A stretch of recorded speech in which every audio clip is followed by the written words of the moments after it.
Chapter 11। सुबह का वक्त था और ईवा अभी तक सो रही थी।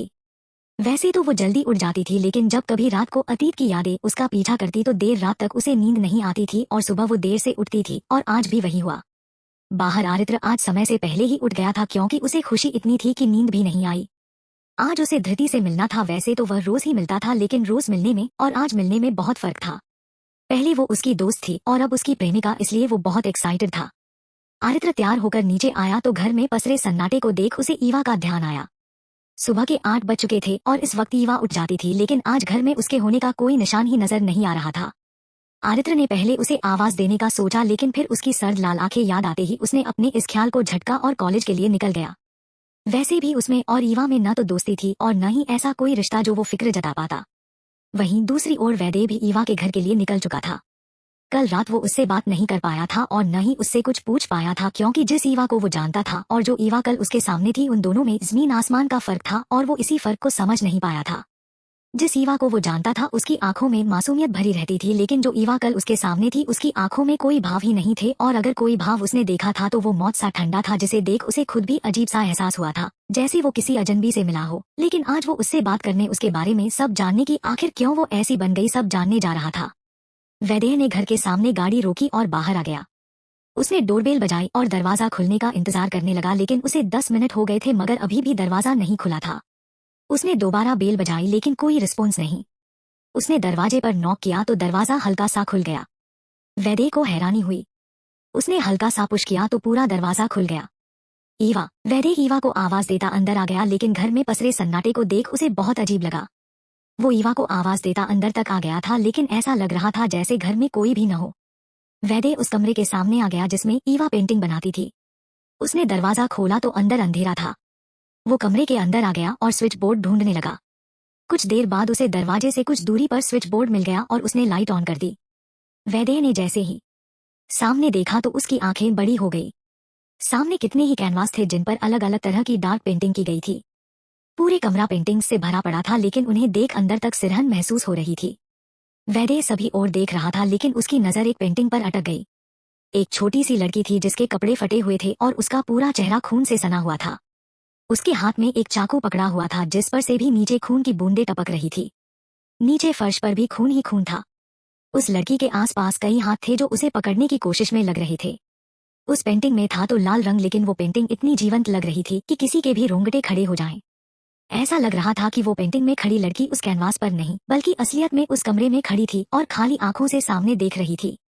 वैदेह ने अब उस बच्ची की आंखें देखी तो उसे जैसे झटका सा लगा। उस बच्ची की आंखें नीली थी और उसकी बाईं कनपटी से बाईं आंख के नीचे तक एक गहरा कट था। वैदेह की आंखों के सामने ईवा की वो तस्वीर आ गई जो उसने वरुण देवदत्त के केस को स्टडी करते वक्त ईवा की देखी थी। वो एक कदम आगे बढ़ गया। तुम यहाँ क्या कर रही हो? ईवा की सर्द आवाज को सुन वैदेह चौंक कर पलटा। उसके माथे पर पसीना झलकने लगा था और उसे अपना बेतहाशा धड़कता दिल साफ साफ सुनाई दे रहा था, और ये सिर्फ डर की वजह से था। मैंने पूछा तुम यहाँ क्या कर रहे हो? इस कमरे में आने की इजाजत मैंने किसी को नहीं दी, तो तुम यहाँ क्या कर रहे हो? ईवा बिना पलके झपकाए वैदेह को घूर रही थी, और ये पहली बार था जब वैदेह को उससे डर लग रहा था। वैदेह ने खुद को भरसक नॉर्मल करने की कोशिश की और कहने लगा, दरअसल मुझे नहीं पता था कि इस कमरे में पेंटिंग्स हैं। मुझे लगा ये तुम्हारा कमरा है। मैंने तुमसे कहा था कल कि मैं आऊंगा तुम्हें लेने, लेकिन दरवाजा खुला था तो मुझे अजीब लगा। मैंने तुम्हें आवाज भी दी थी, लेकिन कोई रिस्पांस नहीं आया, तो मुझे तुम्हारी फिक्र हो रही थी, इसलिए मैं पिछले 1 साल से मैं यहाँ अकेली रह रही हूँ, बिना किसी की फिक्र हासिल किए, इसलिए तुम्हें फिक्र करने की जरूरत नहीं है। मैं अपना ख्याल खुद रख सकती हूँ, और वैसे भी लोग मुझसे इतना डरते हैं कि मेरे घर के सामने से भी नहीं गुजरते, तो मुझे नुकसान पहुँचाने के बारे में सोचना तो बहुत दूर की बात है। ईवा ने बिल्कुल सपाट लहजे में कहा। मतलब वैदेह को ईवा की बातें बहुत अजीब लग रही थी।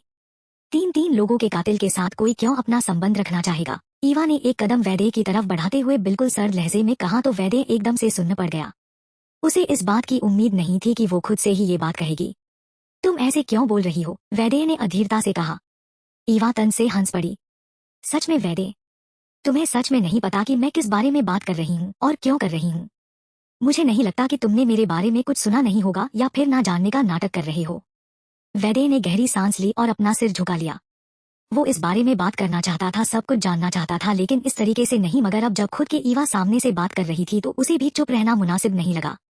लोग क्या कहते हैं उससे मुझे कोई फर्क नहीं पड़ता, मुझे फर्क पड़ता है तो सिर्फ तुमसे। मैं तुमसे जानना चाहता हूँ कि आखिर ऐसा क्या हो गया जो मेरी मासूम सी ईवा इतना बदल गई। वैदे ने ईवा की आंखों में देख सवाल किया। मासूम? ईवा खुलकर हंस पड़ी थी, लेकिन उसकी हंसी बहुत ही खतरनाक वाइब्स दे रही थी। मासूमियत इंसान की सबसे बड़ी कमजोरी होती है, जिसे वक्त रहते खत्म करना जरूरी होता है। और जब पता चले जाए कि हमें संभालने वाला, हमारे साथ हर कदम पर खड़ा रहने वाला कोई नहीं है, तो इस मासूमियत का हाथ छोड़ना पड़ता है। ईवा का चेहरा एकदम से सख्त पड़ गया था। लेकिन मैं नहीं मानता कि तो तुमने अपने माँ बाप को, अपने छोटे भाई को बिना वजह मारा होगा, क्योंकि जिस ईवा को मैं छोड़ कर गया था वो ऐसी नहीं थी कि किसी को भी बिना वजह ही मार दे। वो ईवा तो वजह होते हुए भी किसी को जवाब नहीं देती थी, तो फिर अपने ही माँ बाप का, अपने ही भाई का कत्ल कैसे कर सकती है? वैदे की आवाज में अलग ही तड़प थी। बिना किसी वजह के इस दुनिया में कोई सांस भी नहीं लेता, तो फिर ये तो फिर भी कत्ल था। तुम क्या मानते हो क्या नहीं मानते, इससे कोई फर्क नहीं पड़ता। सच्चाई यही है कि मैं एक कातिल हूँ, और इस वक्त तुम एक कातिल के घर में, उसके प्राइवेट रूम में खड़े, जहाँ जाने की इजाजत मैंने किसी को नहीं दी। क्या तुम्हें डर नहीं लग रहा? ईवा ने थोड़ा चिढ़ कर कहा। बहुत डर लग रहा है। जो मेरे सामने खड़ी है उससे मुझे सच में बहुत डर लग रहा है, लेकिन मैं उस ईवा से मिलने आया हूँ जिसे तुमने अपने इस खोल के पीछे छुपा कर रखा है। मैं अपनी उस ईवा से मिलने आया हूँ, उससे पूछने आया हूँ कि ऐसी क्या वजह थी जो उसे कातिल बनना पड़ा। आखिर ऐसा क्या हुआ था कि उसे अपनी माँ, पापा और अपने छोटे भाई को मारना पड़ा? दुनिया की नजरों में वो अपने माँ बाप की कातिल है, अपने भाई की कातिल है, लेकिन मैं उससे पूछना चाहता हूँ कि वो खुद की कातिल क्यों बनी? क्यों उसने खुद को मार दिया, अपनी मासूमियत का कत्ल कर दिया और एक ऐसी ईवा में बदल गई जिसके अंदर कोई जज्बात, कोई भाव ही नहीं है? ईवा कुछ पल वैदे की आंखों में देखती रही। ये वो सवाल था जो शायद वो बहुत टाइम से सुनना चाहती थी, कि काश कोई उससे पूछे कि आखिर क्यों उसने अपने ही माँ बाप को मार डाला, अपने छोटे भाई को मार डाला। लेकिन वो कहते हैं न कि ख्वाहिशों के मरने के बाद अगर वो पूरी भी हो जाए तो उसका कोई मूल नहीं रहता, और यही चीज ईवा के साथ थी।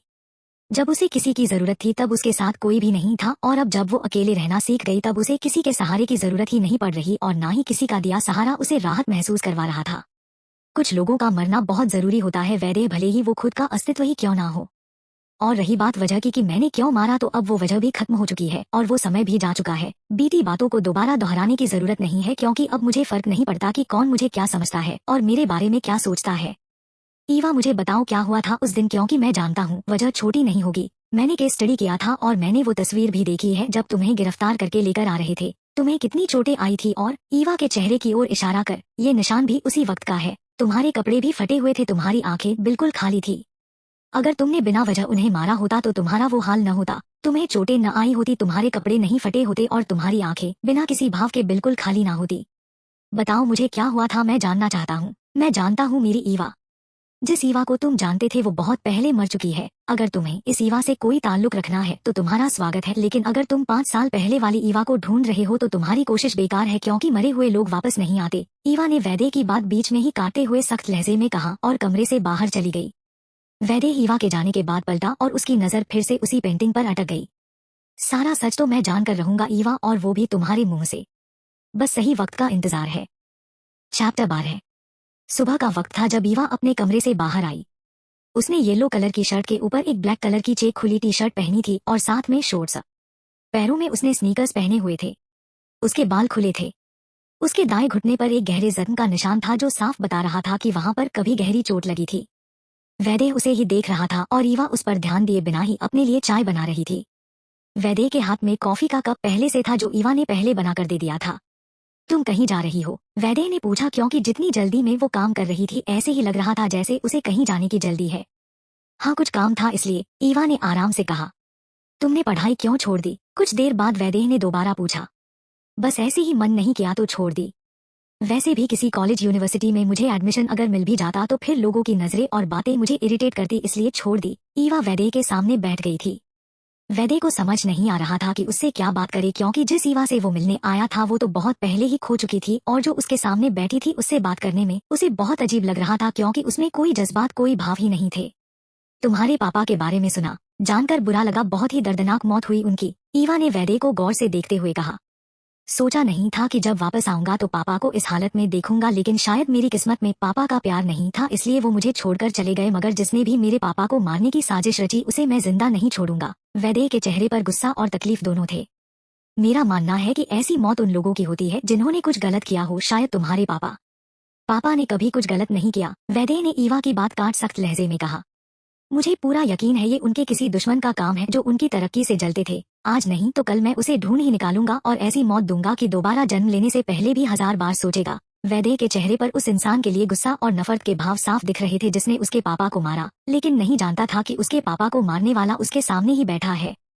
कई बार सच्चाई वो नहीं होती तो हम अपनी आंखों से देखते हैं, क्योंकि हमारी आंखों पर प्यार की पट्टी बंधी होती है, और जब आंखों पर पट्टी बंधी हो तो साफ दिखना नामुमकिन होता है। उस पट्टी को उतारकर हर पहलू को देखना और समझना और उसके बाद फैसला लेना एक समझदार इंसान की निशानी होती है। किसी को मारना इतना आसान नहीं होता कि चाकू उठाया और सामने वाले को काट दिया। किसी को मारने से पहले खुद को मारना पड़ता है, और यकीनन जिसने भी तुम्हारे पापा को मारा है उसने पहले खुद को मारा होगा ताकि उसे कोई दर्द कोई तकलीफ महसूस ना हो। ईवा ने सर्द लहजे में कहा, तुम कहना क्या चाहती हो? तुम्हारा कहने का मतलब है कि मेरे पापा गलत थे। वैदेह के माथे पर बल पड़ गए थे ईवा की बात सुनकर। मैं सिर्फ इतना कहना चाहती हूँ कि हर सिक्के के 2 पहलू होते हैं, और इंसान हमेशा ऊपर वाले पहलू को ही देखता है लेकिन नीचे वाले पहलू को देखना हम भूल जाते हैं। खैर, पुलिस अपना काम कर रही है और बहुत जल्द सच्चाई सामने आ ही जाएगी, इसलिए इस बात पर बहस करना ठीक नहीं। मैंने सिर्फ अपना अंदाजा बताया था, बाकी तुम ज्यादा अच्छी तरह से जानते हो। ईवा ने क्या बात खत्म करने वाले अंदाज में कहा। मुझे जाना है, कुछ जरूरी काम है, तुमसे फिर मुलाकात होगी और उम्मीद करती हूँ कि तुम मुझसे मिलने आओगे, उस ईवा से नहीं जो 5 साल पहले खत्म हो चुकी है, क्योंकि उससे तुम कभी नहीं मिल पाओगे। ईवा ने खड़े होते हुए कहा और वैदेह को देखने लगी। मैं छोड़ दूं तुम्हें? वैदेह ने भी बात को वहीं छोड़ दिया और पूछा। नहीं, वो क्या है ना कि जिस जगह पर मैं जाने वाली हूँ वहाँ पर तुम्हारे जैसे शरीफ लोग नहीं जाते, तुम्हारी इमेज के लिए सही नहीं होगा। ईवा ने मुस्कुरा कर कहा, लेकिन उस मुस्कुराहट में एक अलग ही भाव था जो वैदेह को समझ नहीं आया। कुछ देर बाद दोनों घर के बाहर थे। वैदेह ने अपनी गाड़ी में बैठने से पहले कहा, मुझे नहीं पता तुम मेरे बारे में क्या सोचती हो, लेकिन इतना याद रखना कि ये वैदेह राणा कल भी तुम्हारा दोस्त था और आज भी है और हमेशा तुम्हारे साथ रहेगा। ईवा कुछ पल उसे देखते रही, फिर मुस्कुराते हुए कहा, यहाँ इंसान पल में साथ छोड़ देता है और तुम फ्यूचर की बात कर रहे हो। खैर, बातें हैं कितनी भी बना लो, और मुझे लगता है अभी तुम्हें जाना चाहिए, क्योंकि यहाँ के लोगों की नजर है तुम्हारे ऊपर। वो क्या है न कि वो जानना चाहते हैं कि कौन है जो इस कातिल को मिलने आया है, और कहीं वो तुम्हें भी गलत न समझ ले। मैंने तुमसे कहा ना, मुझे कोई फर्क नहीं पड़ता कि लोग क्या सोचते हैं, और रही बात मेरी इमेज की तो इंसान अपना किरदार खुद बनाता है, लोग नहीं, क्योंकि लोगों को सिर्फ बातें बनानी आती है, किरदार नहीं। वैदेह ने मजबूत लहजे में कहा। ईवा ने लंबी सांस ली और कहा, ओके, लेकिन अभी तुम्हें जाना चाहिए, मुझे भी देर हो रही है, फिर मिलते हैं। वैदेह ने हाँ में सिर हिलाया और वहां से चला गया। उसके जाते ही ईवा ने चारों तरफ से कहा तो कुछ लोग उसे ही घूर रहे थे। ईवा ने अपना सिर झटका और फिर मेन सड़क की ओर चली गई। उसे सच में किसी की बातों से, किसी की नजरों से कोई फर्क नहीं पड़ता था। वहीं दूसरी ओर आरित्र धृति का इंतजार कर रहा था। जब उसे धृति आती हुई दिखी, उसे वो कुछ अलग से लग रही थी। हालांकि वो रोज की तरह ही थी, लेकिन आज उसे वो पहले से भी ज्यादा खूबसूरत लग रही थी कि दिल पर इश्क का खुमार जो था। हाँ, धृति ने मुस्कुराते हुए उसके पास आते हुए कहा। आरित्र को समझ नहीं आ रहा था कि क्या कहें, और वहीं धृति भी मुस्कुराते हुए उसे ही देख रही थी। दोनों के लिए ये फीलिंग नई सी थी। कहाँ कुछ दिन पहले वो सिर्फ दोस्त थे और अब उनका रिश्ता बदल गया था। मुझे तुमसे कुछ कहना था, धृति ने बात शुरू की। बोलो, आरित्र ने प्यार से कहा। धृति ने गहरी सांस ली और फिर कहने लगी, देखो आरित्र, मैं जानती हूँ कि हमारा रिलेशन अब बदल चुका है। मुझे बहुत अच्छा लगा ये जानकर कि तुम मुझसे प्यार करते हो, and I love you too, मगर मैं चाहती हूँ कि इस बारे में किसी को भी पता न चले। देखो, तुम गलत मत समझना, लेकिन कॉलेज में अगर किसी को पता चलेगा तो बिना बात की बातें बनेंगी, और फिर तुम जानते हो ना कि एक लड़की के लिए उसका कैरेक्टर कितना अहम होता है। What you mean? धृति, मैंने तुमसे प्यार सिर्फ टाइम पास के लिए नहीं किया है, मैं तुम्हारे साथ अपना फ्यूचर सोच रहा हूँ। ये कॉलेज खत्म होते ही हमारा रिश्ता खत्म नहीं हो जाएगा। मैं तुमसे शादी करना चाहता हूँ। रिलेशन वो पाए जाते हैं जो सिर्फ टाइम पास के लिए हो और जो गलत हो। आरित्र को धृति की बात बिल्कुल भी पसंद नहीं आई थी। आरित्र, फ्यूचर हम डिसाइड नहीं कर सकते, वो हमारे पेरेंट्स के डिसाइड करेंगे, और फिर क्या जरूरी है सबको ये पता चले कि हम दोनों रिलेशनशिप में है। तुम्हारे फ्रेंड्स हैं, मेरी भी फ्रेंड्स है, और जब उन्हें पता चलेगा कि हम दोनों साथ में हैं तो क्या सोचेंगे? धृति ने उसे समझाने की कोशिश की। तुम कहना क्या चाहती हो कि पेरेंट्स डिसाइड करेंगे? देखो धृति, ये कोई बच्चों का खेल नहीं है। मैं सच में तुम्हारे साथ अपनी जिंदगी गुजारना चाहता हूँ। अगर तुम मेरे साथ नहीं रहना चाहती तो अपने कदम अभी वापस ले सकती हो, लेकिन मैं ये कभी बर्दाश्त नहीं कर पाऊंगा कि तुम बीच रास्ते में मुझे छोड़ जाओ। मैं मानता हूँ कि पेरेंट्स ही डिसाइड करेंगे, लेकिन अगर हम उनके सामने अपनी बात रखेंगे तो वो हमारा साथ जरूर देंगे, और हमारे दोस्त क्या सोचेंगे से क्या मतलब है? धृति, तुम्हें समझ आ रहा है तुम क्या बात कर रही हो? हमने कोई गलती नहीं की है। मैं तुमसे प्यार करता हूँ, तुम मुझसे प्यार करती हूँ। मैं तुमसे शादी करना चाहता हूँ, और अगर हमारे रिलेशन के बारे में सबको पता चल भी जाए तो उसमें प्रॉब्लम क्या है? इनफेक्ट ये तो बहुत अच्छी बात होगी, ना कोई हमारे बीच नहीं आएगा, ना कोई तुम्हें परेशान करेगा, ना कोई मुझे परेशान करेगा। आरित्र धृति की बातों से हैरान था। आरित्र, तुम्हारे लिए सब चीजें बहुत आसान है, लेकिन मैं एक मिडिल क्लास फैमिली से बिलोंग करती हूँ। अगर मेरे बारे में कोई भी बात मेरे परिवार तक पहुंच गई तो तुम जानते हो कि मेरा कॉलेज आना भी बंद हो सकता है, और मैं हमारे रिलेशनशिप के लिए अपनी पढ़ाई को दांव पर नहीं लगा सकती। समझने की कोशिश करो आरित्र, मैं भी किसी से छुपाना नहीं चाहती। मैं भी तुमसे अपना प्यार खुलकर जताना चाहती हूँ, लेकिन उसका क्या फायदा कि हमें कुछ समय में ही अलग होना पड़े। क्या तुम चाहते हो कि मुझ पर उंगलियां उठे या मेरे घर वाले मुझे तुमसे दूर कर दें? आरित्र, शादी तो बहुत बात की बात है। अगर मेरे घर वालों को कुछ पता चला तो वो मुझे घर में ही बंद कर देंगे। मैं समझता हूँ धृति, लेकिन आरित्र ने कुछ कहना चाहा, लेकिन धृति ने उसके हाथ पकड़ लिए और उसे प्यार से समझाते हुए कहा, देखो आरित्र, मैं सिर्फ इतना चाहती हूँ कि बिना बात की बातें ना बने। हमारा रिलेशन इस कॉलेज के बाहर तक होगा। इस कॉलेज में मैं नहीं चाहती कि किसी को पता चले कि हम दोनों गर्लफ्रेंड बॉयफ्रेंड है। और रही बात शादी की, तो मैं भी तुमसे शादी करना चाहती हूँ, लेकिन उसके लिए पहले हमारा साथ रहना जरूरी है। अगर हम पहले ही अलग हो गए तो शादी कैसे करेंगे, कैसे समझाएंगे घर वालों को? प्लीज आरित्र, बात को समझने की कोशिश करो।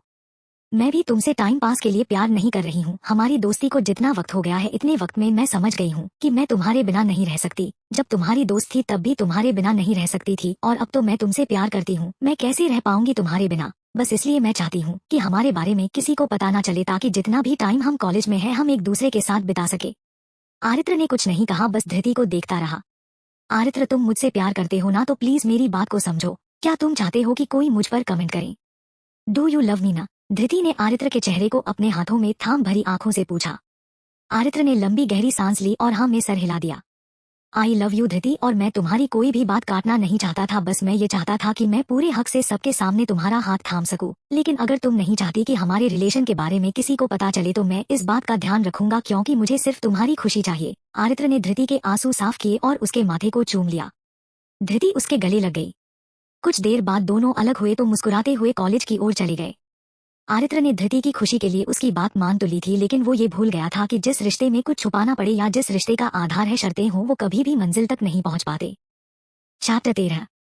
सुबह के 10 बजे हुए थे जब ईवा एक क्लब के बाहर आकर खड़ी हो गई।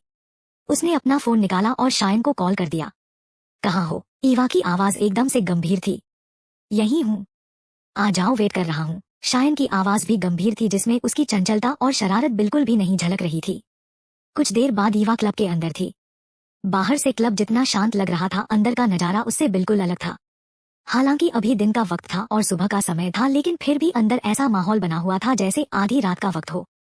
पूरा क्लब अंधेरे में लिपटा हुआ था और उस अंधेरे को मिटाने की कोशिश कर रही थी रंग बिरंगी लाइट, जो किसी का भी सिर दर्द करने लगा दे। ईवा ने अपनी आंखें बंद की और ना में सिर हिलाया और फिर आगे बढ़ गई। अंदर कोने में जाकर एक साइड शायन बैठा दिखा तो वो उसकी ओर चली गई। क्या बात है, तुमने अचानक क्यों बुला लिया, और तुम्हारा चेहरा मरे हुए लोगों जैसा क्यों है, एकदम सपाट? शायन ने ईवा के आते ही उससे कहा। मैंने कहा था ना, मैं अपने तरीके से काम करूंगी, तो फिर किससे पूछ कर कल वैदेह पर जानलेवा हमला करवाया? ईवा ने बिल्कुल सर्द लहजे में और पूछा, और वहीं उसकी बात सुनकर शायन के माथे पर बल पड़ गए। क्या बकवास कर रही हो? हमने वैदेह पर कोई जानलेवा हमला नहीं करवाया। इनफैक्ट कल तुमसे बात करने के बाद ही मैंने पापा से कह दिया था, और पापा ने अपने आदमियों को वापस बुला लिया था, तो फिर उन्होंने वैदेह पर हमला कैसे किया? शायन ने थोड़ी हैरानी और थोड़े गुस्से से कहा। शायन, मैंने पहले ही क्लियर किया हुआ है कि मुझे ना तो झूठ पसंद है और ना ही झूठे लोग। अगर मैंने कह दिया है कि मैं वैदेह को मारूंगी तो उसका मतलब है मैं मारूंगी, लेकिन मैंने ये भी कहा था कि अगर वो गलत नहीं हुआ तो उसे मारने वाले को भी मैं ही मारूंगी। मगर लगता है तुम लोगों को मुझ पर यकीन नहीं है, और ना ही तुम लोगों की कोई जुबान है। ईवा का गुस्सा अभी भी कम नहीं हुआ था। एक मिनट, सांस ले लो पहले, और तुम्हें कोई गलतफहमी हुई है। मैं अभी पापा से बात करवा देता हूँ। और रही बात जुबान की, तो मैंने भी तुम्हें जुबान दी थी कि हमेशा तुम्हारे साथ रहूंगा, और जो भी तुम फैसला लोगी उसमें मैं तुम्हारा साथ दूंगा। और दूसरी बात यकीन की, तो अगर मुझे तुम पर यकीन ना होता तो मैं तुम्हें ये काम करने के लिए कहता ही नहीं। ठंडे दिमाग से जरा सोच कर देखो, हम क्यों वैदेह पर हमला करवाएंगे जब हमने उसे मारने की जिम्मेदारी तुम्हें दी है? ईवा, एक ही बात को पकड़ कर मत बैठो। अगर हमें उसे मरवाना होता तो कल मैं तुम्हें बताता ही ना कि पापा ने वैदेह के पीछे अपने आदमी लगवाए हैं। हम चुपचाप उसे मार देते, बिना वजह क्यों शक के घेरे में आते? ईवा, हमने वैदेह पर हमला नहीं करवाया। शायन ने उसे समझाने की कोशिश की। ईवा कुछ पल खामोशी से उसे घूरती रही, और फिर उसने अपने बालों में हाथ फिराया और अपना चेहरा ऊपर की ओर कर लिया। उसकी आंखें बंद थी। उसने एक लंबी सांस ली और छोड़ी, फिर शायन की ओर देखकर कहा, अगर तुम लोगों ने नहीं किया तो फिर वैदेह को मारने के लिए किसने भेजा था उन लोगों को? डॉट। अब मुझे क्या पता उसका कौन सा दुश्मन आ गया। मतलब इतने कुकर्म किए हैं उन लोगों ने कि उन्हें मारने के लिए कोई ना कोई सामने आ ही रहा है। शायन ने लापरवाही से कहा। अगर कल मैं उस वक्त वहां पर ना जाती तो वैदेह मर चुका होता। ईवा का चेहरा बिल्कुल सपाट था। लेकिन तुम उस जगह क्या कर रही थी जहाँ वैदेह था? क्या तुम मुझसे मिलने गई थी? शायन ने ईवा को पारखी नजरों से देख पूछा। नहीं, वो मुझसे मिलने आ रहा था और घर पर मेरा मन नहीं लग रहा था, इसलिए मैं बाहर आ गई थी और ब्रिज पर मैंने वैदेह को खड़े देखा। मैं वापस जाने ही वाली थी जब मैंने उन लोगों को वैदेह की ओर बढ़ते हुए देखा। अगर मैं वक्त पर उनके पास ना पहुंचती तो वो वैदेह को मार चुके होते हैं, या फिर शायद वैदेह इस वक्त हॉस्पिटल में होता। उन दोनों को नहीं मालूम था कि उनके साथ वाली टेबल पर वही लड़की बैठी थी जो उस दिन उस क्लब में थी। उसने अपने सिर पर हुड्डी डाल रखी थी। उसके हाथ में एक वाइन का गिलास था जिसके साथ वो खिलवाड़ कर रही थी, लेकिन अभी तक उसने एक घूंट तक नहीं पिया था। उसका सारा ध्यान शायन और ईवा की बातों पर था। अच्छा चलो छोड़ो, चिल मारो, ये लो अपना जूस और पियो, ठीक है? और जिसने भी वैदेह को मारने की कोशिश की है उसके बारे में मैं पता लगाने की कोशिश करता हूँ। हालांकि ये मेरा काम नहीं है क्योंकि हम खुद उसे मारना चाहते हैं, लेकिन तुमने कहा है कि वो तभी मरेगा अगर वो भी अपने बाप की तरह गलत होगा, और अब तक साबित नहीं हुआ है कि वो गलत है, इसलिए तुम्हारे लिए उसे बचाना मेरा काम है। मतलब जब तक तुम खुद उसे नहीं मारोगी तब तक उसकी जान की हिफाजत करना मेरा फर्ज बनता है, तो इसलिए तुम टेंशन मत लो। कल तक पता चल ही जाएगा कि आखिर वैदेह को कौन मारना चाहता है हमारे अलावा, शायन ने आराम से कहा। ईवा ने कुछ नहीं कहा, बस हाँ में सिर हिला दिया और जूस पीने लगी, लेकिन अभी भी उसके दिमाग में यही चल रहा था, वो कौन है जो वैदेह को क्यों मारना चाहता है। वहीं दूसरी ओर वैदेह ईवा के घर से सीधा पुलिस स्टेशन आया था। जिन आदमियों ने वैदेह पर हमला किया था उनमें से 2 आदमी जो उस वक्त बेहोश हो गए थे पुलिस की हिरासत में थे, और इंस्पेक्टर वागले उससे सब कुछ उगलवाने की कोशिश कर रहा था।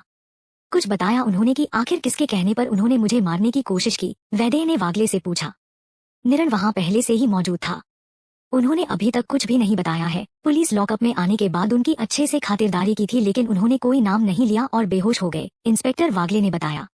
इंस्पेक्टर, पहले मेरे पापा को इतनी क्रूरता से मारा गया और अब मुझ पर हमला हुआ है। आप कब पता लगाएंगे? कब सब कुछ सामने आएगा? आखिर कहाँ तक पहुंची आपकी तहकीकात? वैदेह ने गंभीर होकर पूछा।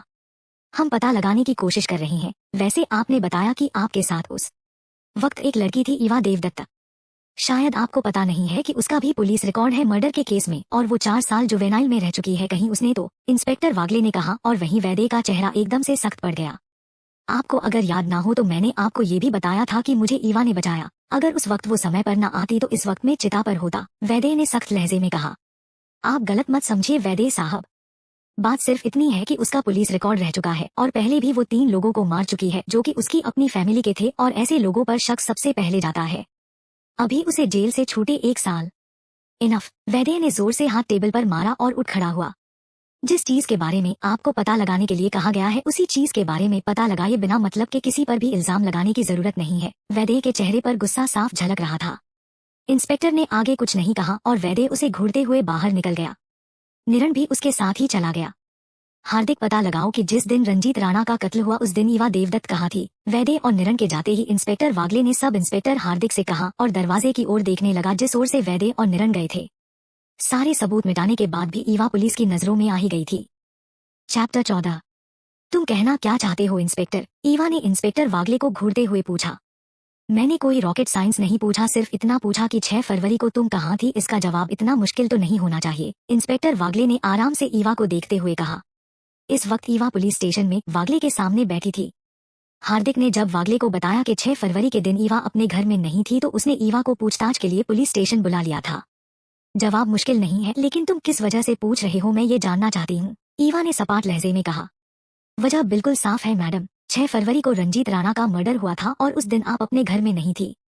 घर में तो तुम भी नहीं थे और आपके स्टाफ में से भी कोई भी घर में नहीं था। क्या सभी से पूछताछ हो चुकी है या ये स्पेशल ट्रीटमेंट सिर्फ मेरे लिए है? ईवा ने इंस्पेक्टर की आंखों में घूरते हुए पूछा।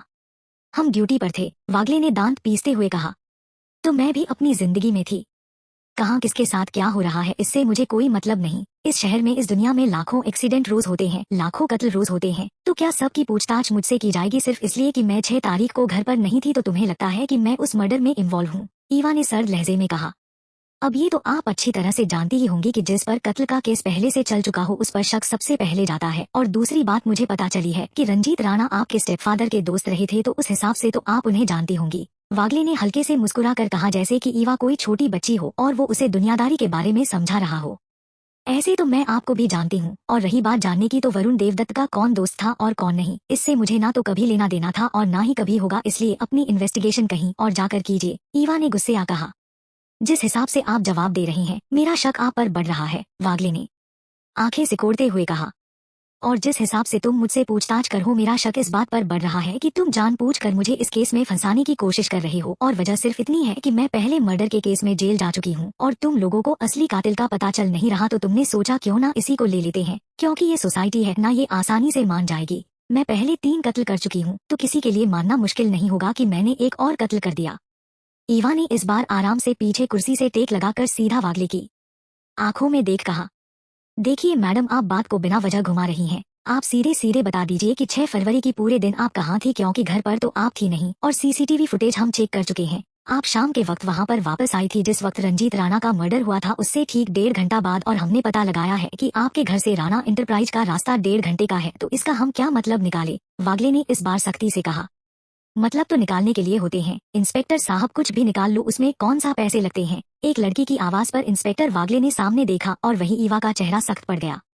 मतलब की बात का निकलता है, अगर बिना मतलब की बात का मतलब निकालेंगे तो उस बात का कोई मतलब नहीं होगा। नहीं इंस्पेक्टर वागले, वो लड़की आकर ईवा की कुर्सी के पास खड़ी हो गई और उसने अपने दोनों हाथ कुर्सी के ऊपर रख लिया और थोड़ा झुक गई। उसका चेहरा ईवा के सिर से कुछ इंच की दूरी पर था।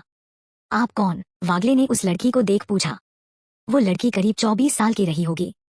उस लड़की का रंग हल्का सा सांवला रंग था, नाक बिल्कुल सीधी थी और भरे हुए होंठ और होठों पर एक चिढ़ाने वाली मुस्कुराहट। उस लड़की ने ब्लैक कलर की टी शर्ट के साथ ब्लैक जैकेट पहनी थी और साथ में ब्लू जीन्स। उसके बाल उसके कंधों तक थे और घुंघराले होने की वजह से वो बहुत भरे हुए लग रहे, और सबसे खास बात ये थी कि ये वही लड़की थी जो उस दिन रेस्टोरेंट और फिर क्लब में शायन और ईवा के पीछे थी। उसने ईवा के साथ वाली कुर्सी पीछे खींची और आराम से बैठ गई।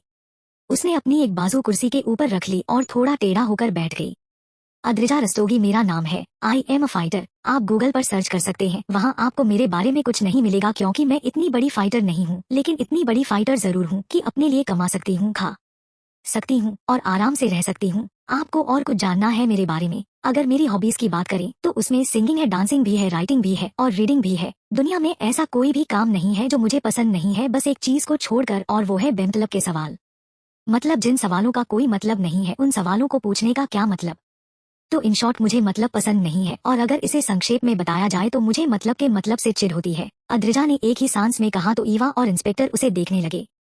आप मुझे जैसे देख रहे हैं वैसे देखने का तो कोई मतलब नहीं बनता, तो सिंपल सी भाषा में मुझे आपका ऐसे देखना बिल्कुल भी पसंद नहीं है, इसलिए आप अपनी नजरों का ध्यान केंद्र किसी और चीज को बनाइए। अद्रिजा ने लापरवाही से कहा, लेकिन उसका लहजा बिल्कुल सर्द था।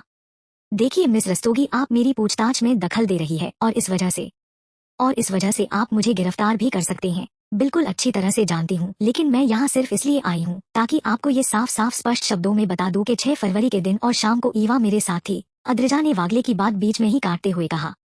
ईवा ने कुछ नहीं कहा और आराम से वागले को देखने लगी, और वहीं अद्रिजा की बात सुन वागले की भंवे सिकुड़ गई। ये बात मैं कैसे मान लूं कि ईवा देवदत्त उस दिन आपके साथ थी? कोई सबूत है? वागले ने गंभीर आवाज में पूछा। आपके पास कोई सबूत है कि रंजीत राणा को ईवा ने मारा? नहीं ना। अगर है तो मुझे दिखाइए, वरना मेरे पास तो सबूत है। मेरे पास उस दिन की रिकॉर्डिंग है जिसमें ईवा को बिल्कुल स्पष्ट तरीके से हमारे कैमरे में कैद किया गया है, और हमारे कैमरे की शोभा को उच्च स्तरीय तक बढ़ाया है इनकी खूबसूरती ने। अद्रिजा ने भी गंभीर लहजे में कहा, लेकिन आखिर में उसने लापरवाही से कहा। ईवा ने अपना सिर झुकाया हुआ था और उसकी पुतलियां इधर उधर हिल रही थी, लेकिन अभी उसने कुछ भी कहना सही नहीं समझा। आप वो रिकॉर्डिंग दिखा सकती हैं? वागले ने गहरी सांस लेकर पूछा। अब बात ऐसी है इंस्पेक्टर वागले की, आपने फिर से बिना मतलब की बात की, और मैंने आपको पहले ही बता दिया है कि बिना मतलब की बात से मुझे बहुत चिढ़ होती है। अब ये तो साफ है ना कि मैं कोई भी सीसीटीवी कैमरा साथ लेकर तो चलती नहीं, वो तो आपको सिक्योरिटी रूम में ही मिलेगा, तो आपको अपने चरण हमारे फाइटिंग क्लब में डालने पड़ेंगे और वहाँ पर सिक्योरिटी रूम से फुटेज देखनी पड़ेगी, क्योंकि मैं तो वो यहाँ नहीं ला सकती, और रही बात दिखाने की तो मैं आपको नहीं दिखा सकती, वो आपको खुद ही देखनी पड़ेगी, क्योंकि आंखें आपकी है तो देखना भी आपको पड़ेगा। मैं अपनी आंखों से आपको कुछ दिखा नहीं सकती ना, इसलिए। अद्रिजा ने फिर से एक ही सांस में लापरवाही से जवाब दिया, जिसे सुन वागले ने पूरी शिद्दत की चिढ़ के साथ अद्रिजा को देखा, जो उसे एक प्यारी सी मुस्कुराहट दे रही थी, जिसे देखकर वागले और चिढ़ गया। अगर आपकी इजाजत हो तो हम दोनों जाए यहाँ से। वैसे इजाजत मांगने की जरूरत नहीं है, क्योंकि पूछताछ खत्म हो चुकी है, तो हम यहाँ से जा सकते हैं, लेकिन फिर भी आपको बुरा ना लगे, क्योंकि आप बिना मतलब के बुरा मान जाते हैं, तो इसलिए पूछना जरूरी है कि हम लोग जाएं। जब वागले ने आगे कुछ नहीं कहा तो अद्रिजा ने मुस्कुराते हुए पूछा, और आखिर में उसका लहजा एकदम से सर्द हो गया था। मुझे वह फुटेज देखनी है अपनी आंखों से, इसीलिए आप फाइटिंग क्लब में मिलिए मुझे। वागले ने खासे खींच भरे लहजे में कहा, और साफ पता चल रहा था कि वो अपने गुस्से को कितनी मुश्किल से कंट्रोल कर रहा है। ईवा एकदम से उठी और बाहर के लिए निकल गई। अद्रिजा भी उसके पीछे पीछे चली गई। उनके जाते ही वागले ने अपनी आंखें बंद की और गहरी सांस ली।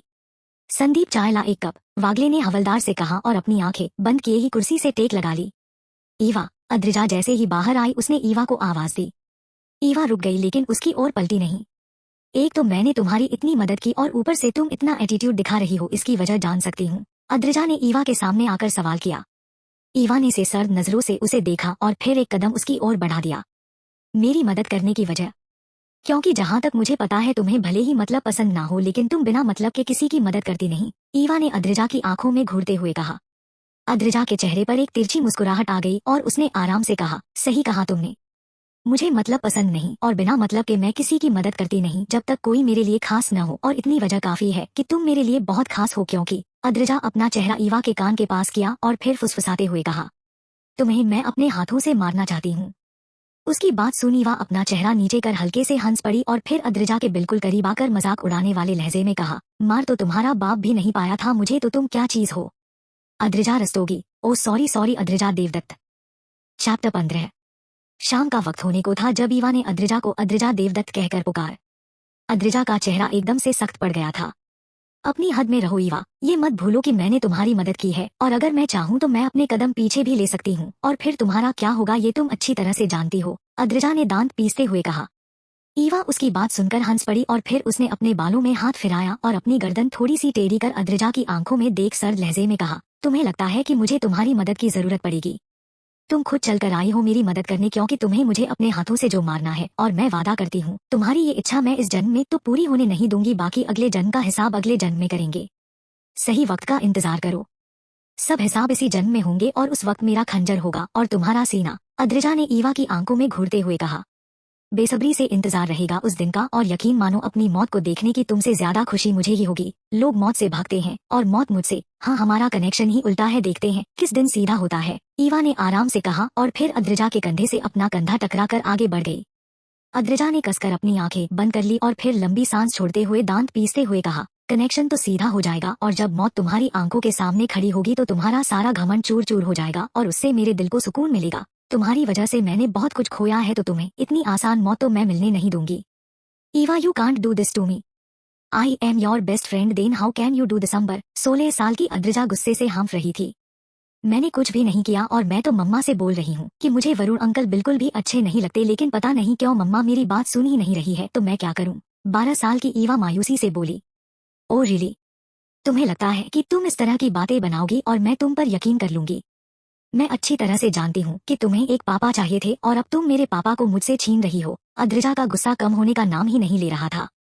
हाँ मुझे पापा चाहिए थे, लेकिन मुझे मेरे पापा चाहिए थे, किसी और के नहीं।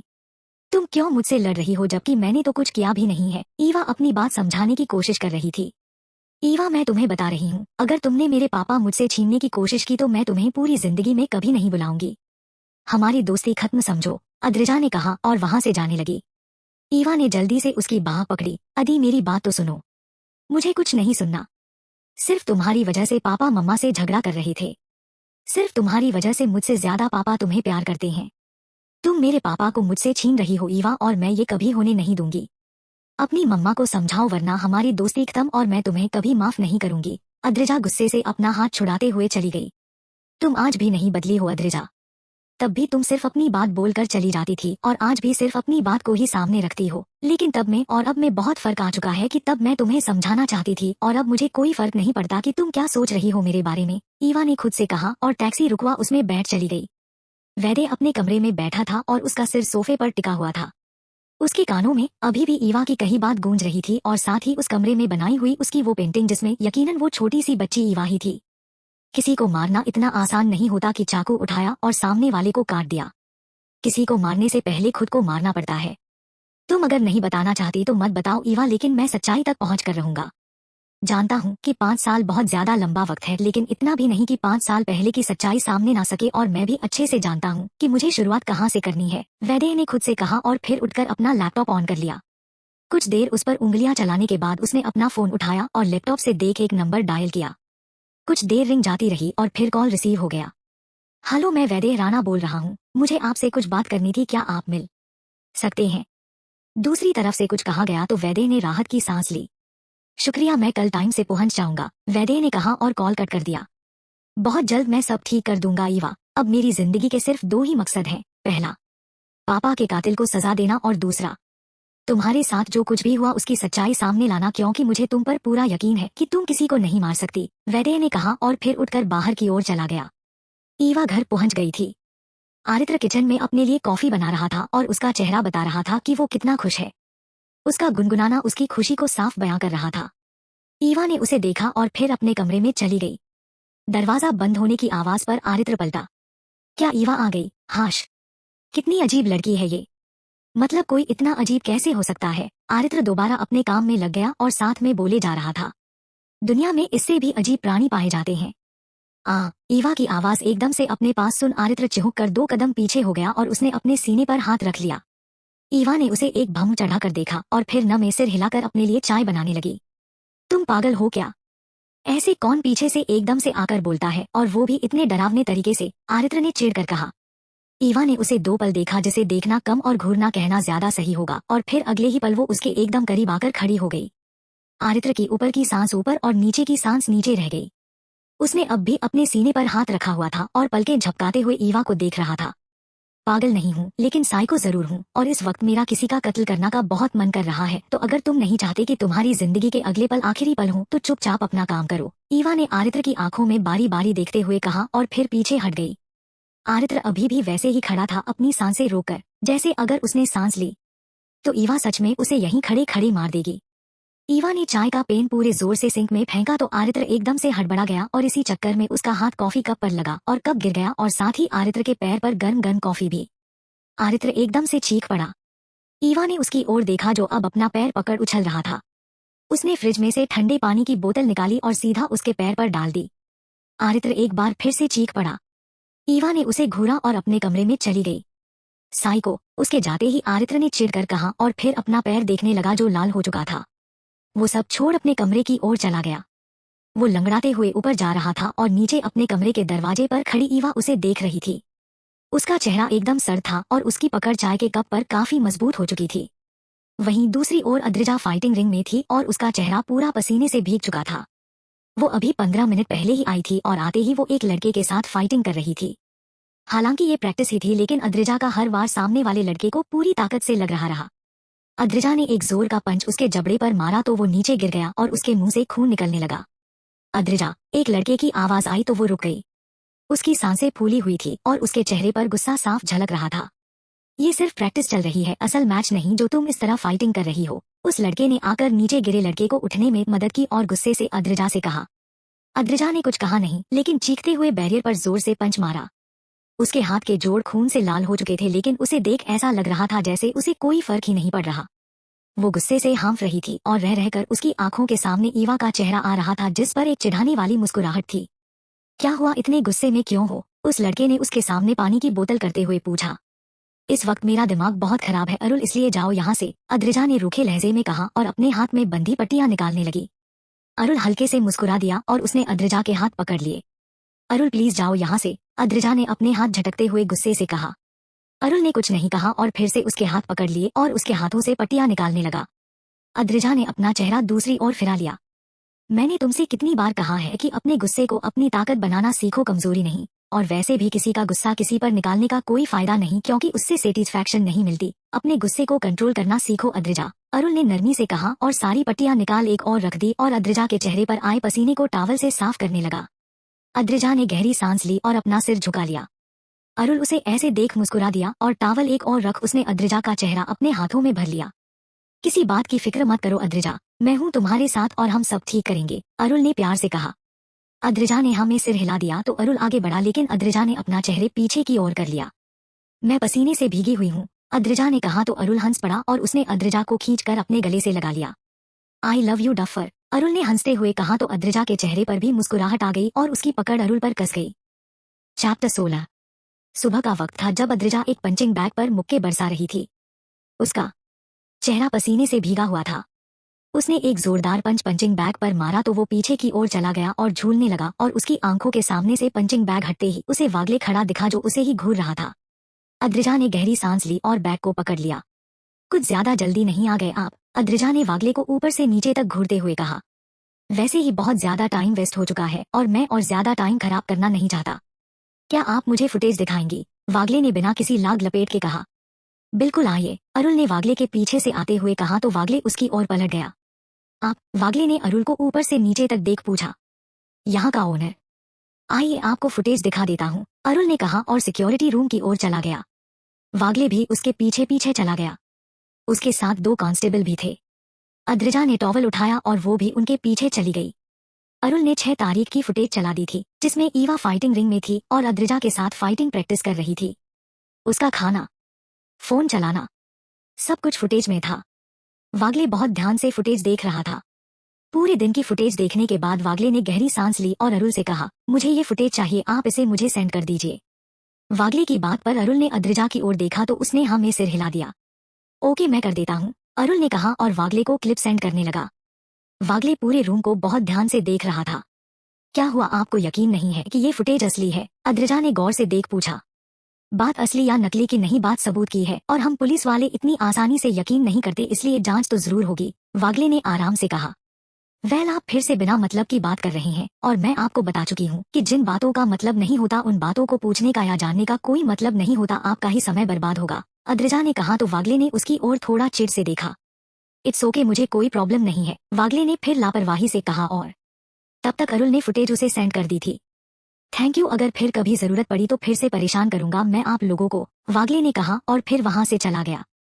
उसके जाते हैं अरुल अद्रिजा की ओर पलटा और उसने थोड़ी चिंता से कहा, अगर उन्हें पता चल गया कि फुटेज नकली है तो?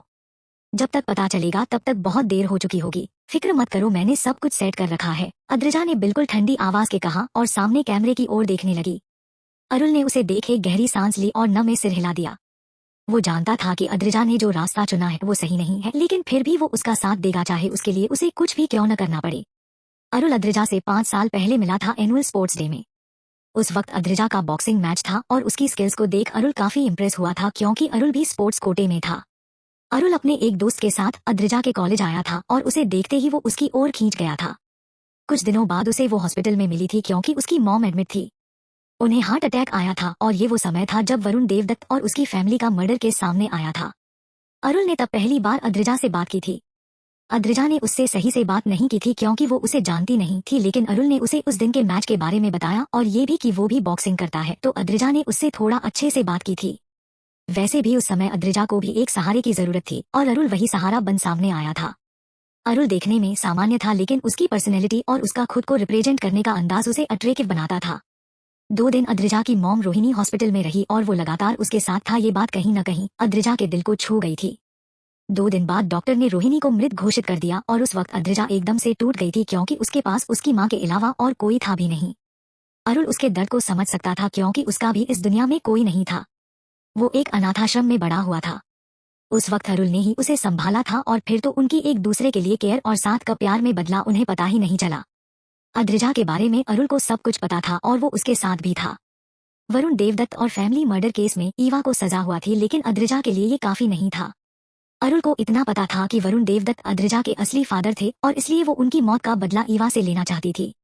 ईवा और अद्रिजा एक ही स्कूल में थी। हालांकि अद्रिजा ईवा से बड़ी थी, लेकिन फिर भी दोनों में गहरी दोस्ती थी जो तब टूटी जब वरुण देवदत्त ने अद्रिजा की मॉम रोहिणी से तलाक ले ईशानी से शादी कर ली थी।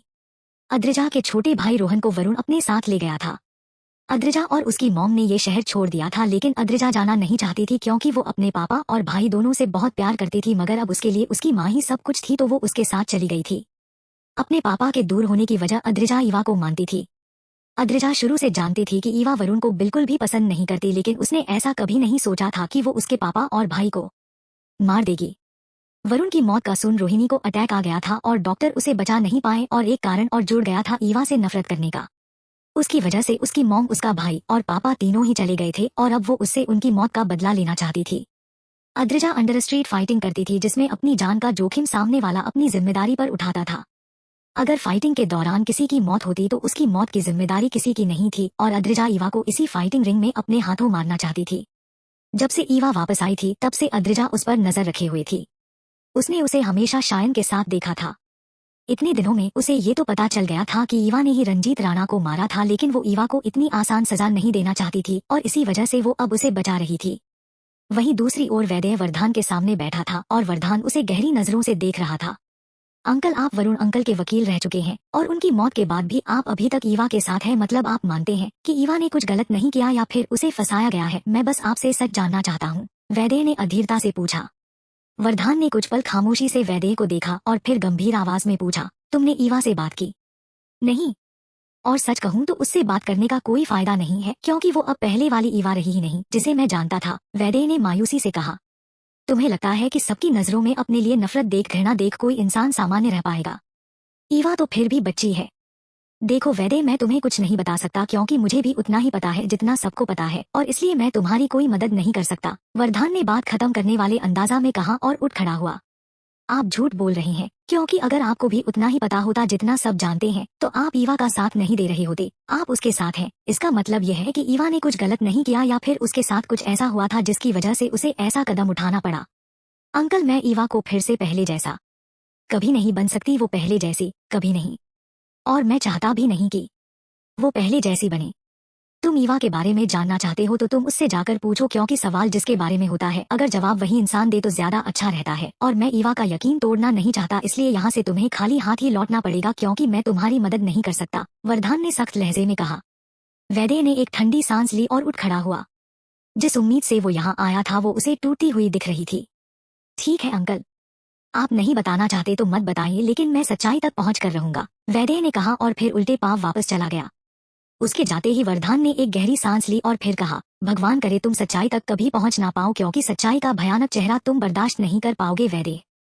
चैप्टर 17।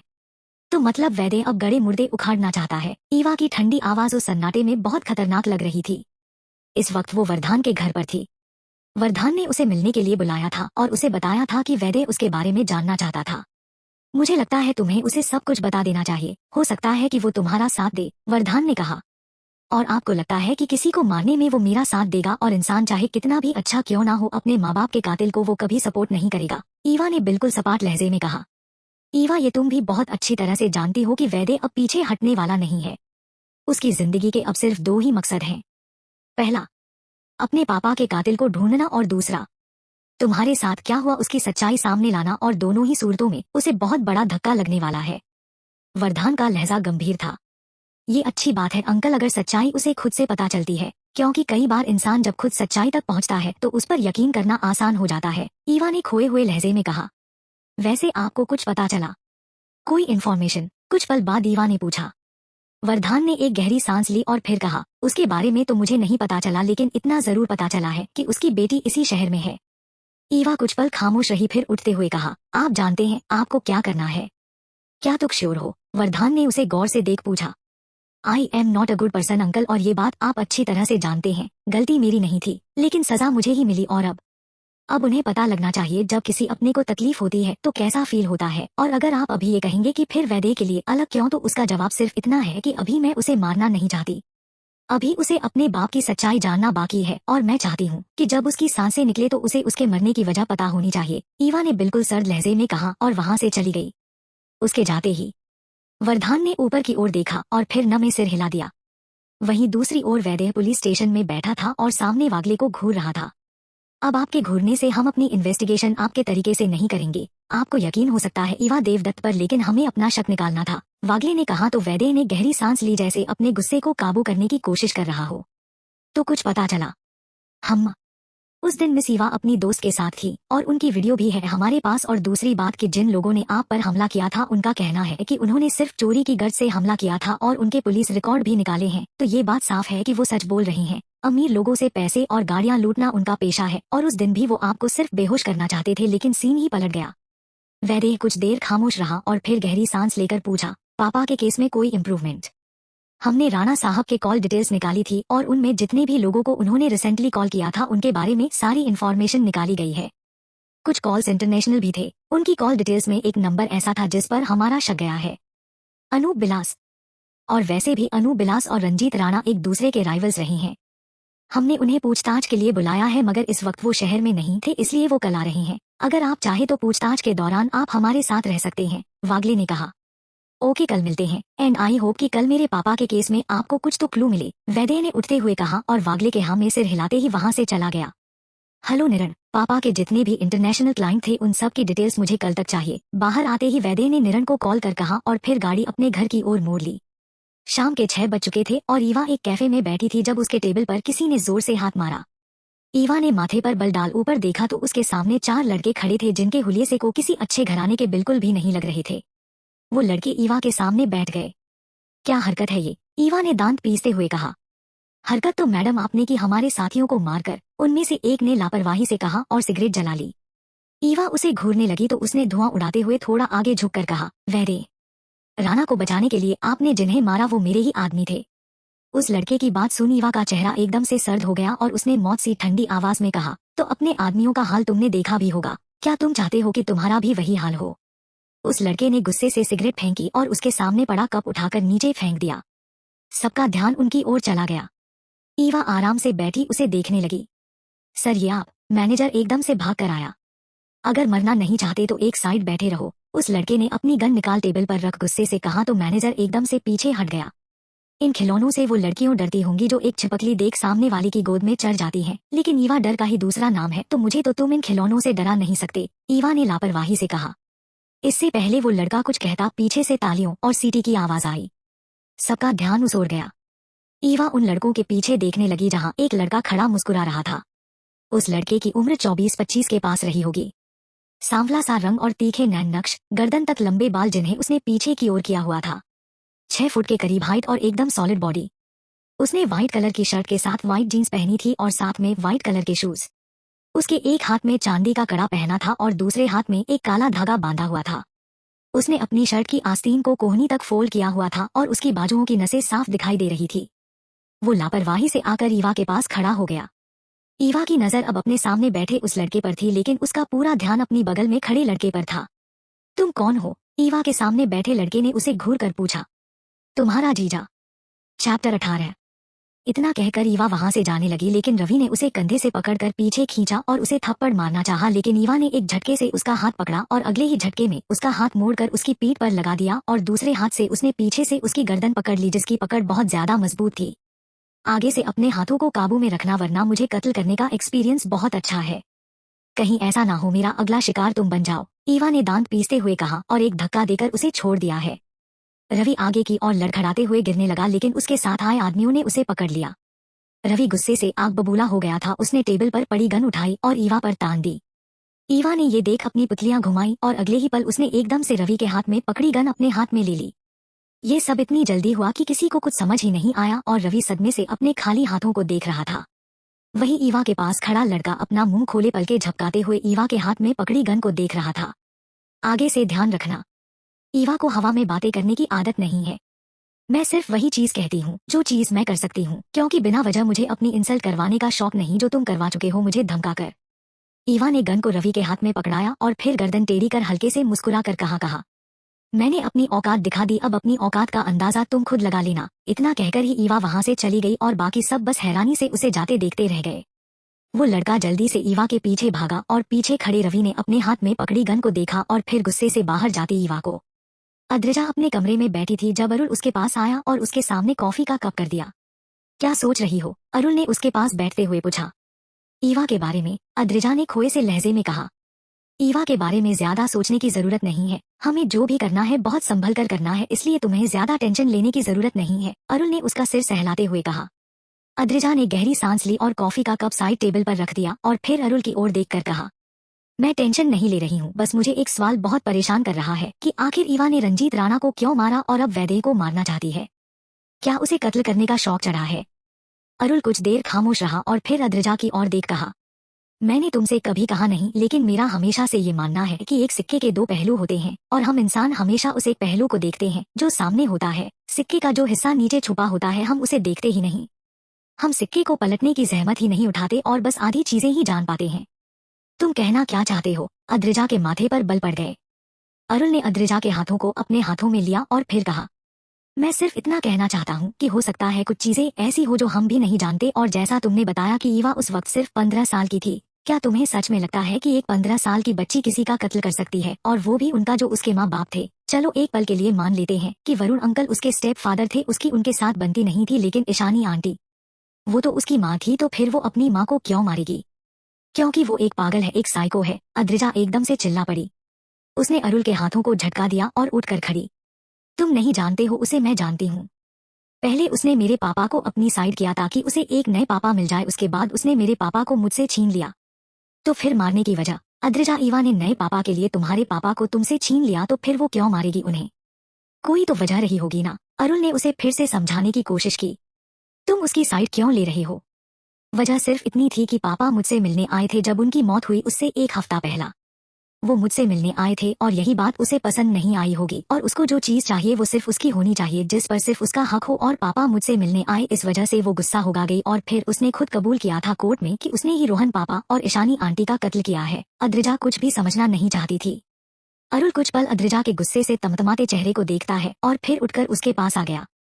उसने उसे कंधों से पकड़कर अपनी तरफ किया और फिर नरमी से कहा, मैं उसकी साइड नहीं ले रहा हूँ, मैं सिर्फ फैक्ट बता रहा हूँ, लेकिन एक बात हमेशा याद रखना, मैं हमेशा तुम्हारे साथ हूँ चाहे कोई भी सिचुएशन हो। और उसने अद्रिजा को अपने सीने से लगा लिया। मैं हमेशा तुम्हारे साथ हूँ, लेकिन मैं ये कभी नहीं चाहता कि तुम कुछ गलत करो। चाहे जो हो जाए, सच्चाई तक तो पहुंच कर ही रहूंगा, और अगर सच्चाई वही है जो तुम कह रही हो तो तुम्हारा साथ भी दूंगा, लेकिन अगर सच्चाई कुछ और है तो उसे सामने लाकर तुम्हें उसे एक्सेप्ट करने में मदद करूंगा। अरुल ने अपने मन में कहा और अद्रिजा पर अपनी पकड़ कस ली। वहीं दूसरी ओर वो लड़का ईवा के पीछे भागते हुए जा रहा था। सुनो ईवा। अरे रुको ना। वो लड़का जल्दी से ईवा के सामने आकर खड़ा हो गया। वो हाँफ रहा था। उसने अपने घुटनों पर अपने हाथ टिका लिए और झुककर सांस लेने लगा। ईवा उसे घूर रही थी लेकिन उसने कहा कुछ नहीं। वो लड़का कुछ पल बाद सीधा खड़ा हुआ और फिर ईवा की ओर अपना हाथ बढ़ा दिया। अगस्त्य, अगस्त्य मित्तल। ईवा ने पहले अगस्त्य के हाथ की तरफ देखा और फिर उसकी तरफ जो उसे ही दिलचस्प नजरों से देख रहा था। अगस्त्य ने अपने हाथ की ओर देखा और फिर अपना हाथ नीचे कर लिया और मुस्कुराते हुए कहा, कोई बात नहीं, जो तुमने हाथ नहीं मिलाया तो भी मुझे कोई प्रॉब्लम नहीं है, लेकिन क्या चाहते हो मुझसे? ईवा ने उसकी बात काटते हुए बिना किसी भाव के पूछा। अगस्त्य ने अपनी आंखें सिकोड़ ली और माथे पर बल डालते हो पूछा, मतलब क्या चाहता हूँ? मतलब मेरे पीछे आने का क्या कारण है? क्या चाहिए तुम्हें? ईवा ने फिर से बिना किसी भाव से पूछा। अगस्त्य ने गहरी सांस ली और फिर कहा, मेरी तुम्हारे पीछे आने की वजह सिर्फ इतनी है कि मुझे तुम बहुत पसंद आई। तुम्हारे बात करने का तरीका मुझे बहुत ज्यादा पसंद आया, बस इसलिए तुमसे दोस्ती करना चाहता था, लेकिन तुम उसका कुछ और मतलब निकाल रही हो। जानते क्या हो मेरे बारे में, या सिर्फ शक्ल देखी है तुमने? ईवा ने व्यंग से कहा। अगस्त्य ईवा की बात सुन हल्के से हंस पड़ा, फिर कहा, शक्ल? तुम्हें सच में लगता है कि तुम बहुत ज्यादा खूबसूरत हो? तो तुम बिल्कुल सही हो। वो कहते हैं ना कि चांद धरती पर उतर आया है, तो तुम बिल्कुल वही हो, चांद सी खूबसूरत और चांद के जैसे ही दाग। जैसे चांद पर लगा दाग उसकी खूबसूरती को बढ़ाता है, वैसे ही तुम्हारे चेहरे पर भी ये निशान तुम्हें बहुत अट्रैक्टिव बनाता है, लेकिन इसका मतलब ये नहीं है कि मैं तुम्हारी शक्ल देख तुम्हारे पीछे आया। एक्चुअली में मुझे स्ट्रांग लड़कियां बहुत पसंद है, जिन्हें खुद को प्रोटेक्ट करने के लिए किसी हीरो की जरूरत नहीं होती, और तुम बिल्कुल वैसी हो, इसलिए तुम्हारे पीछे पीछे आ गया। यथार्थ की दुनिया में आओ, ये कोई फिल्म या सीरियल नहीं है जिसमें लड़की तुम्हारी ऐसी बातें सुनकर तुम पर लट्टू हो जाएगी। ये असल जिंदगी है, और असल जिंदगी में ये सब नहीं होता। और दूसरी बात, जो लड़की कुछ वक्त पहले तुम्हें पसंद आई है ना, उसके बारे में जानने के बाद तुम जितनी तेजी से उसके पीछे आए थे उतनी ही तेजी से वापस भी लौट जाओगे। एक बार ईवा देवदत्त के बारे में सर्च कर लेना, ईवा ने कहा और उसकी बगल में से निकल गई, और अगस्त्य मुंह खोले उसे जाते हुए देखता रहा। फिर उसने मुंह बनाया और अपना फोन निकाल लिया, क्योंकि उसे ईवा देवदत्त के बारे में जानना था। चैप्टर 19। शाम का वक्त था जब ईवा घर आई। घर आते ही उसकी नजर आरित्र पर पड़ी, जो गार्डन में घूमते हुए किसी से फोन पर बात कर रहा था, और उसके चेहरे की मुस्कुराहट देख पता चल रहा था कि जिससे भी वो बता कर रहा है वो कोई खास है। ईवा कुछ पल उसे देखती रही।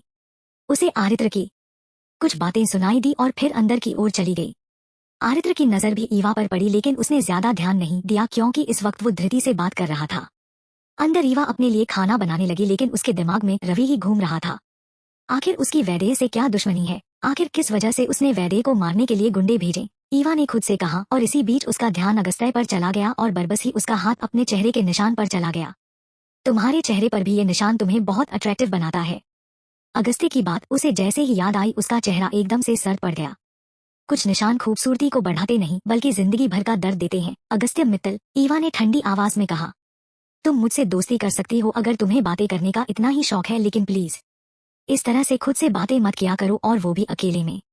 मुझे सच में कभी कभी ऐसा लगता है कि तुम्हारे साथ कोई रहता है जो सिर्फ तुम्हें दिखाई देता। पीछे से आरित्र की आवाज पर ईवा के हाथ सब्जी काटते हुए रुक गए, और उसने पुतलियां घुमाकर आरित्र की ओर देखा। तुम्हें एक बात कितनी बार बतानी पड़ेगी कि अपने काम से काम रखो। मुझे वो लोग बिल्कुल पसंद नहीं है। जो दूसरों के काम में टांग अड़ाते हैं या दूसरों की लाइफ में इंटरफेयर करते हैं। मैं अच्छे से जानता हूँ, लेकिन क्या है ना, मेरा आज मूड बहुत ज्यादा अच्छा है तो मैं खुद को रोक नहीं पाया तुमसे बात करने के लिए, क्योंकि इस घर में हम दोनों के अलावा और कोई है नहीं और मेरा मन कर रहा था कि मैं किसी से अपने दिल की बात शेयर करूँ, तो इसलिए मैं तुमसे बात करना चाहता था, अगर तुम्हारी इजाजत हो तो। आरित्र ने उसकी बात काटते हुए कहा और ईवा की ओर एक उम्मीद से देखने लगा। I don't think we are that close कि हम अपने दिल की बात एक दूसरे से शेयर कर सकें। तुम्हें नहीं लगता कि तुम कुछ ज्यादा आगे बढ़ रहे हो? तुम्हें मुझ पर से ज्यादा अपनी गर्लफ्रेंड पर ध्यान देना चाहिए, कहीं ऐसा ना हो मुझसे अपने दिल की बातें शेयर करते करते अपनी गर्लफ्रेंड को भूल जाओ, ईवा ने व्यंग से कहा। आरित्र हैरानी से ईवा को देखने लगा और फिर माथे पर बल डालते हुए उस पर नजरें गड़ा कर पूछा, तुम्हें कैसे पता कि मेरी कोई गर्लफ्रेंड है? तुम मुझ पर नजर रख रही हो?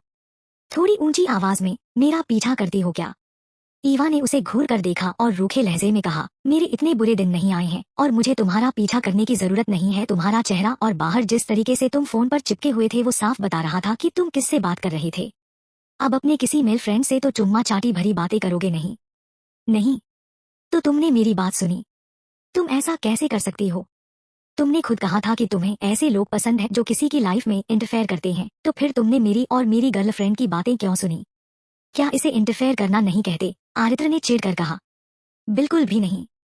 अब जब तुम गला फाड़ फाड़ कर बातें करोगे तो पास से गुजरने वाले को अच्छी तरह से सुनाई देगा कि तुम क्या बात कर रहे हो। अब मैं इतनी शरीफ नहीं हूँ कि अपने कान बंद कर लूं। तुम्हें सोचना चाहिए था कि तुम किसी और के घर में रह रहे हो, अपने घर में नहीं, ईवा ने लापरवाही से कहा।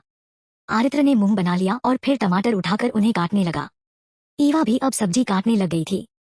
कुछ देर वहां खामोशी रही और फिर अपनी आदत से मजबूर आरित्र आखिरकार बोलने लगा। तुम्हें पता है मैं पिछले 5 सालों से धृति को पसंद करता हूँ। मुझे वो बहुत पसंद है, बहुत खूबसूरत है वो, लेकिन कभी उसे अपने दिल की बात कहने की हिम्मत नहीं कर पाया, मगर फ्रेशर पार्टी वाले दिन मुझे कहना ही था उसे तो मैंने कह दिया एंड गेस व्हाट, उसने हाँ कर दी।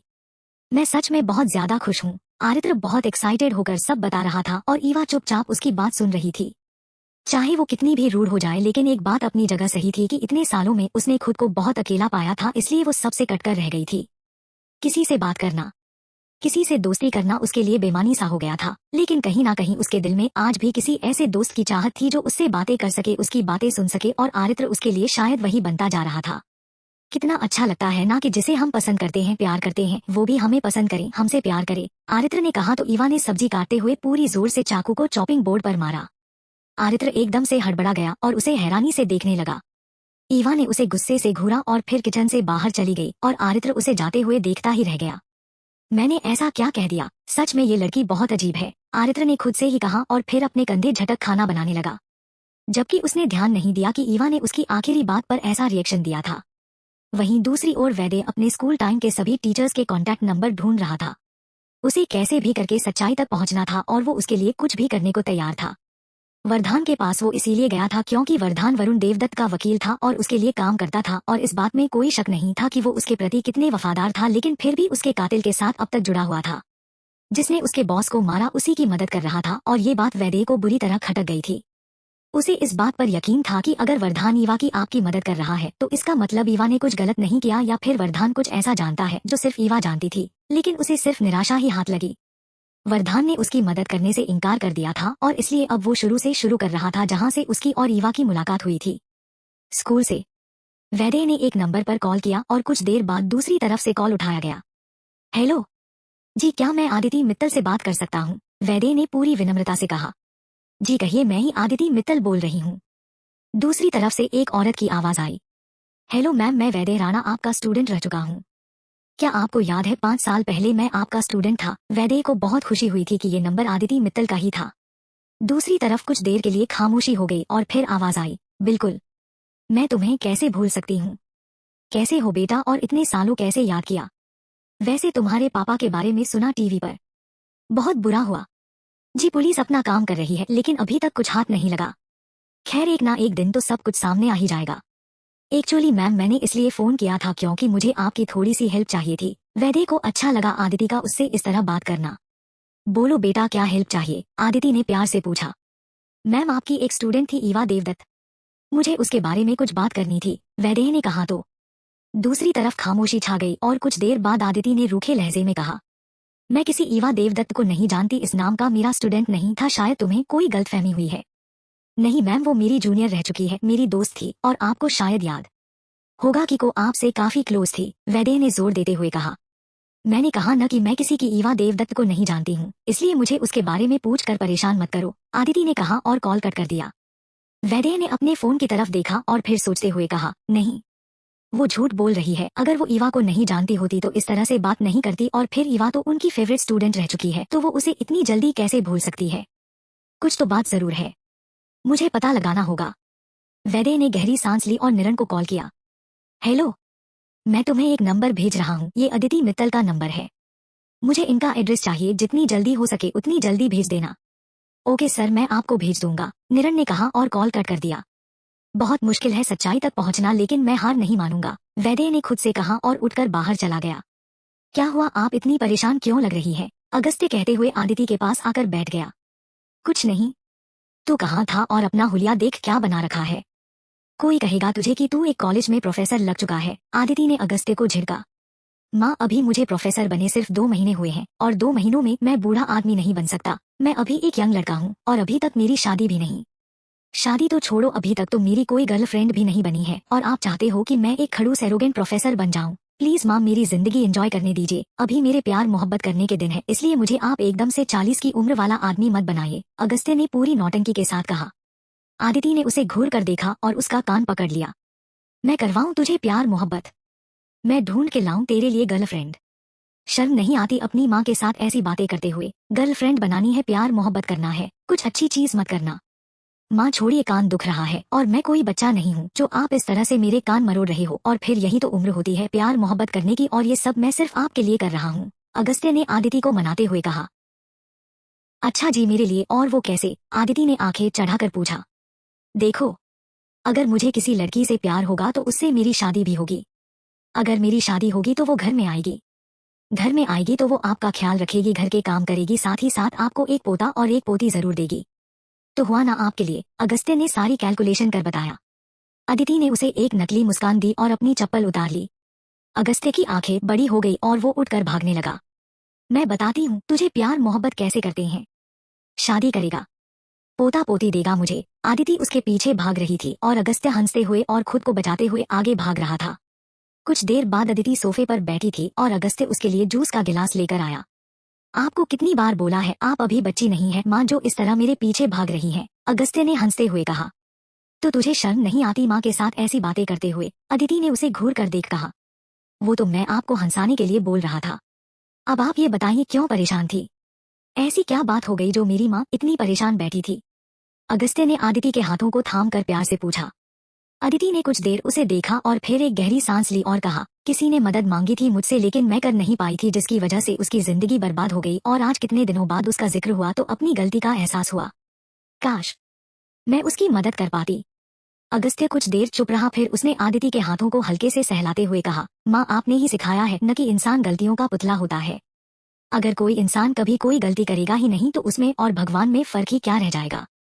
इंसान गलती करता है फिर उससे सीखता है, उस वक्त आप उसकी मदद नहीं कर पाई तो ये आपकी गलती नहीं थी, शायद उसकी किस्मत में ही यही था जो उसके साथ हुआ, लेकिन अगर आगे चलकर आपको फिर से उसकी मदद करने का मौका मिले तो अपनी गलती सुधारने का मौका भी आपको मिल जाएगा, और आपने सिखाया है ना कि अगर गलती सुधारने का मौका कभी मिले तो उसे कभी हाथ से नहीं जाने देना चाहिए, और मेरी माँ तो है ही इतनी अच्छी कि वो अनजाने में किसी के दिल को चोट पहुँचा सकती है लेकिन जानते बूझते नहीं, इसलिए अपने दिल पर जितना भी बोझ रखा है उसे उतार दीजिए, अगर भगवान ने चाहा तो आपको अपनी गलती सुधारने का मौका जरूर मिलेगा, अगस्त्य ने प्यार से समझाया।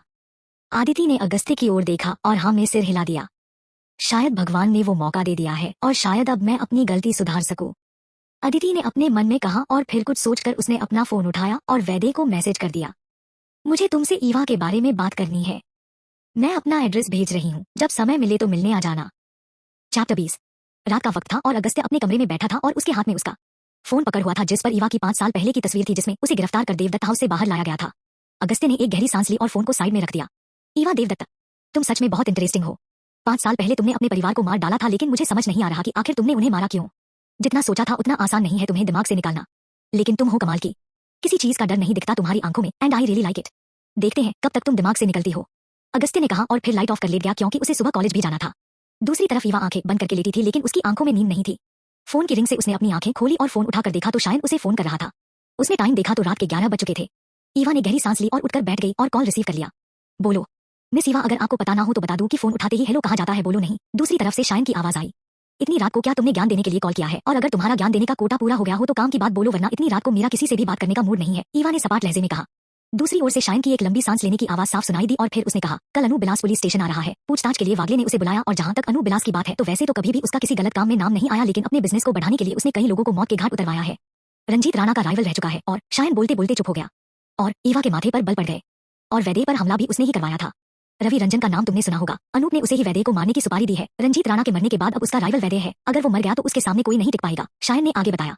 शायन की बात सुनी ईवा का चेहरा एकदम से सर्द पड़ गया और उसने बिल्कुल सर्द लहजे में कहा, सारा इंतजाम करो, कल अनु बिलास का आखिरी दिन होगा। इतना कह ईवा ने कॉल कट कर दिया।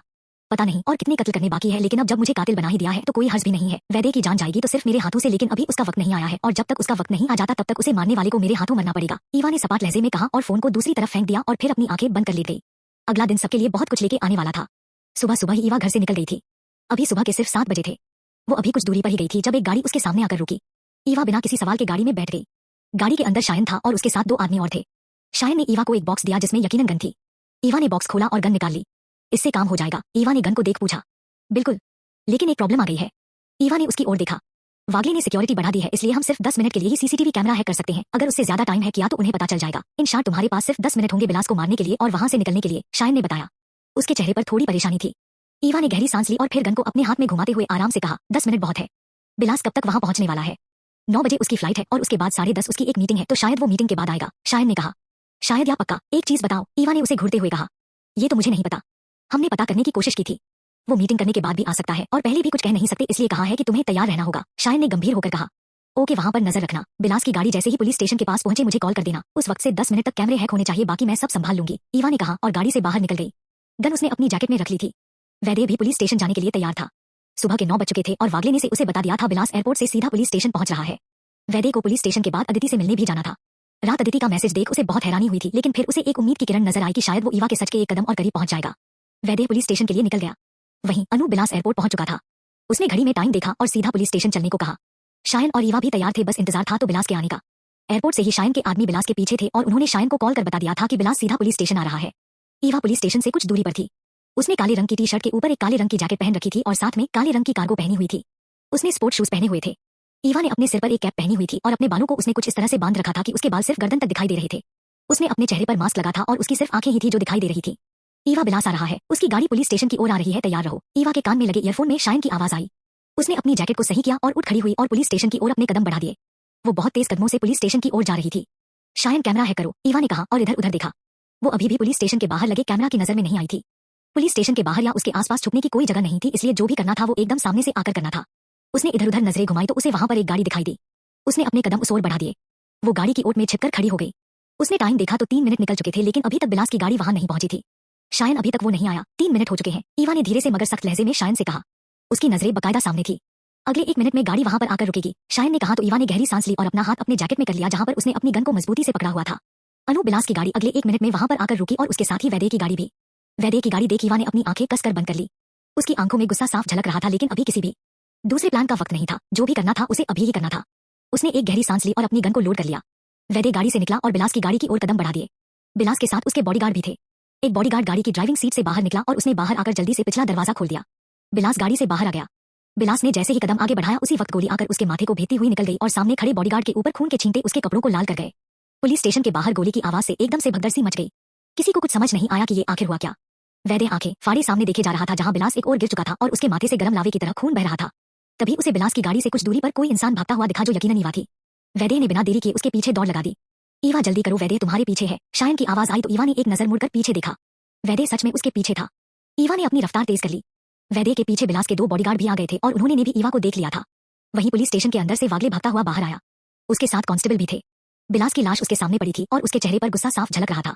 वहीं ईवा अब बिल्कुल सड़क के बीचों बीच थी जहां पर गाड़ियां पूरी रफ्तार से भागे जा रही थी, लेकिन उसने अपनी रफ्तार कम नहीं की और ना ही उसके पीछे भाग रहे वैदे ने। ईवा ने एक बार दोबारा मुड़कर पीछे देखा तो उसके जबड़े कस गए क्योंकि वैदे उससे कुछ ही दूरी पर था और उसके पीछे बिलास के बॉडीगार्ड थे। ईवा 5 मिनट। शायन की आवाज आई तो एक बार फिर से उसने अपनी गन पर पकड़ कस ली और एकदम से घूमकर उसने लगातार 3 गोलियां चला दी, जिसमें से तो 2 सीधा बिलास के बॉडीगार्ड के सीने में लगी और एक वैदे की टांग में लगी और वो लड़खड़ा कर गिर गया। उसी पर ईवा ने पीछे मुड़कर देखा और वैदे ने भी उसकी ओर देखा तो उसकी आंखें एकदम से बड़ी हो गई क्योंकि उसे दिखी थी वही नीली आंखें, लेकिन वैदे कुछ कर पाता तब तक ईवा उसकी नजरों से निकल गई।